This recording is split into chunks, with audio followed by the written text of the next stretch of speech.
శనివారం సాయంత్రం మేము రిలయన్స్కి షాపింగ్కి వెళ్ళామండి. ఇక్కడైతే అన్ని డిస్కౌంట్ ఆఫర్లో ఉన్నాయి. ఇవైతే ఏంటివంటే సంక్రాంతి పండగకి ఎల్లు బెల్ల అని ప్రతి ఒక్కరికి కూడా గిఫ్ట్ చేస్తూ ఉంటారు. వీటిని కూడా రెడీమేడ్గా తయారు చేసి పెట్టేశారు. మనం అరిసెలు కజ్జికాయలు ఎలాగైతే ఇచ్చుకుంటామో వీళ్ళు అలాగ బెల్లము నువ్వుల్ని ఇచ్చుకుంటారు అనమాట. ఇక వచ్చేటప్పుడు ట్రాఫిక్ ఎక్కువగా ఉంటే ఏంటా అని చెప్పి చూసామన్నమాట. సో బనశంకరి అమ్మవారి జాతర అయితే జరుపుతున్నారు.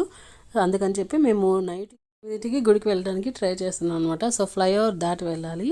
అక్కడి నుంచి కూడా మనకి వీళ్ళంతా షాపింగ్ ఇవన్నీ పెడుతున్నారనమాట. సో దాదాపుగా గుడి దగ్గరికి వచ్చేసాము. లైటింగ్ సెట్టింగ్ అనేది చాలా బాగా వేశారు. ఈ వనశంకరి అమ్మవారి గుడి గురించి నేను ఫుల్ వీడియో చేసి పెట్టానండి, చూడండి, వాళ్ళు చూసేయండి. ఈరోజు అయితే దర్శనం చేసుకోవడానికి చాలామంది క్యూ కట్టారనమాట. సో ఉదయం నుంచి చాలా రష్ ఎక్కువగా ఉంది, ఇప్పుడైతే తక్కువగానే ఉంది. మాకు తెలియకుండా మేము వచ్చామన్నమాట. చూడండి, ఫ్లవర్ డెకరేషన్ అయితే చాలా బాగుంది కదా. సో అమ్మవారి ముఖం వచ్చేటట్టుగా పూలదండలతోటి రెడీ చేసి పెట్టారు. ఇక గుడిలోకి ఎంటర్ అయిపోయాము. నాతో పాటు మీరు కూడా అమ్మవారి దర్శనం చేసుకోండి. ఇంకొక వీడియోలో పూల పల్లకీలు కూడా చూపిస్తానండి.